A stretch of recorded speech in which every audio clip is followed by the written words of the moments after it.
AP మద్యం కేసులో arrest అయిన వెంకటేష్ నాయుడు సెల్ ఫోన్ ను సిట్ అధికారులు ఫోరెన్సిక్ ల్యాబ్ కు పంపి పరిశీలించగా అందులో 5 కోట్ల రూపాయల నగదుకు సంబంధించిన ఒక వీడియో బయటపడింది. ఆ నగదంతా ఎన్నికల సమయంలో వైసీపీ అభ్యర్థుల కోసం పంచడానికి సిద్ధం చేసిన డబ్బే అంటూ కొద్ది రోజుల క్రితం విపరీతంగా తెలుగుదేశం పార్టీ వాళ్ళు ప్రచారం చేశారు. ఇది సిట్ అధికారులు ఆ వీడియోను విడుదల చేశారు అంటూ కూడా ఒక మీడియాలో ప్రచారం చేశారు. అయితే ఆ తర్వాత ఒక విషయంలో దొరికిపోయారు.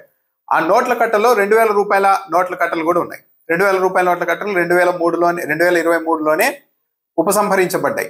కానీ 2024లో జరిగిన ఎన్నికల్లో ఆ డబ్బు పంచేందుకు సిద్ధం చేసి ఉంటే 2000 రూపాయల కట్టల నోట్లు ఎందుకు పెడతారు అన్న ప్రశ్న వచ్చేసరికి మీడియా కూడా వెనక్కు తగ్గింది. అయితే ఇప్పుడు కోర్టులో స్వయంగా సిట్ వాళ్ళే ధృవీకరించిన అంశం ఏంటంటే ఆ వీడియోను మేము లీక్ చేయలేదు అని. వెంకటేష్ నాయుడు సతీమణి హైకోర్టులో ఒక పిటిషన్ వేశారు. వీళ్ళు మొత్తం సెల్ ఫోన్లో నుండి డేటా తీసి అదంతా లీక్ చేస్తున్నారు, దానివల్ల తప్పుడు వార్తలు ప్రచారం చేస్తున్నారు, వాటన్నింటినీ కట్టడి చేయాలి అంటూ వెంకటేష్ నాయుడు సతీమణి హైకోర్టులో పిటిషన్ వేశారు. ఈ పిటిషన్ విచారణ సందర్భంగానే సిట్టు తరఫున న్యాయవాదులు సూటిగా హైకోర్టుకు అయితే ఒక విషయాన్ని చెప్పేశారు.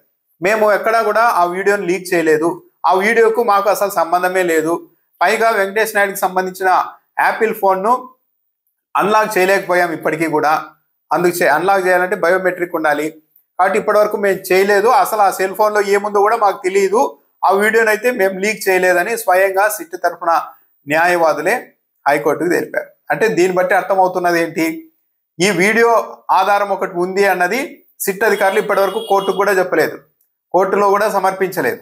అంటే కేవలం మీడియా ప్రచారం చేసుకుంటూ వచ్చింది అన్నది అయితే క్లియర్గా అర్థమవుతుంది. ఇక్కడ గమనించదగ్గ అంశం ఏంటంటే ఆ 5 కోట్ల రూపాయలకు సంబంధించిన వీడియో నిజమైనది అయి ఉంటే సిట్ కూడా హైకోర్టులో నేరుగానే అంగీకరించి ఉండేదేమో. అవును, వెంకటేష్ నాయుడు సెల్ ఫోన్ నుంచి ఈ వీడియోని మేము రికవరీ చేసాము అని చెప్పి ఉండేవాళ్ళేమో.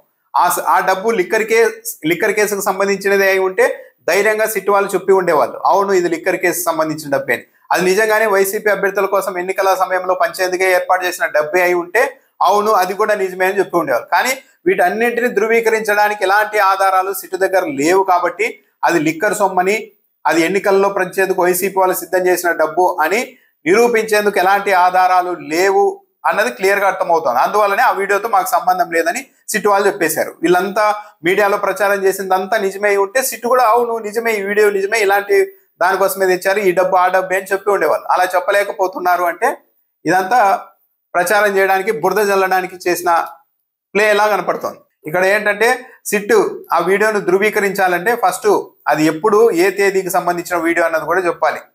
ప్రచారం ఏమో ఎన్నికల సమయంలో వైసీపీ అభ్యర్థులకు పంచేందుకు ఈ డబ్బును సిద్ధం చేశారు అంటూ ప్రచారం చేశారు, కానీ 2000 రూపాయల నోట్ల కట్టలు ఉన్నాయి. సో ఈ వ్యవహారంలో మొత్తం ఆ వీడియో ఎప్పుడుది, ఎక్కడిది, ఆ డేట్ ఏంటి అన్ని బయటకు వస్తే అసలు ఆ డబ్బు లిక్కర్కి సంబంధించిన డబ్బా కాదన్నది కూడా సమాధానం చెప్పాల్సి ఉంటుంది సిట్ వాళ్ళు.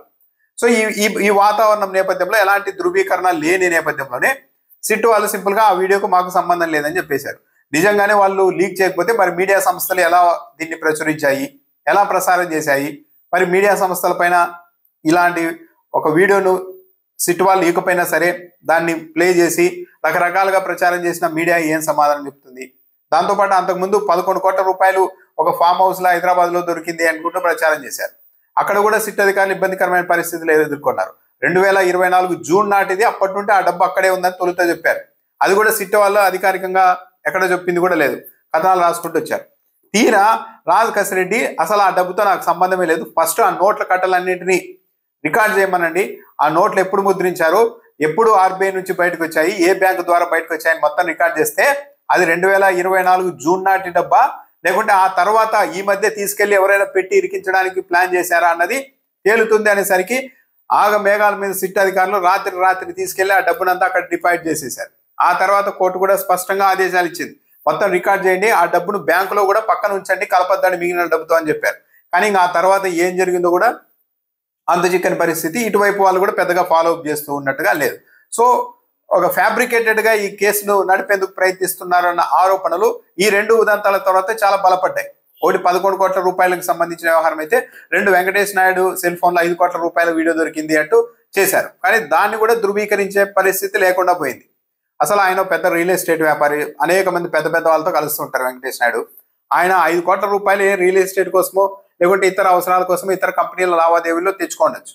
కానీ దాన్ని తీసుకొని వచ్చి అది లిక్కర్ డబ్బే, ఎన్నికల సమయంలో వైసీపీ వాళ్ళకు పంచేందుకే సిద్ధం చేశారు అని ఒక ప్రచారం చేయబోయారు. కానీ 2000 రూపాయల నోట్ల కట్టల వల్ల దొరికిపోయారు, అది ఎన్నికల సమయం నాటి డబ్బే కాదు అని. సో ఇప్పుడు సిట్ అయితే ఏకంగా ఆ వీడియోకు మాకు సంబంధమే లేదు, మేము లీక్ చేయలేదు, అసలు ఇప్పటివరకు వెంకటేష్ నాయుడు ఫోన్నే మేము తెరవలేదు అని చెప్పారు. అంటే ఆ 5 కోట్ల రూపాయలకు సంబంధించిన వీడియో అన్నది ఏమాత్రం లిక్కర్ కేసుల ఆధారం కాదు అన్నది సిట్టే ధృవీకరిస్తున్నట్టుగా ఉంది.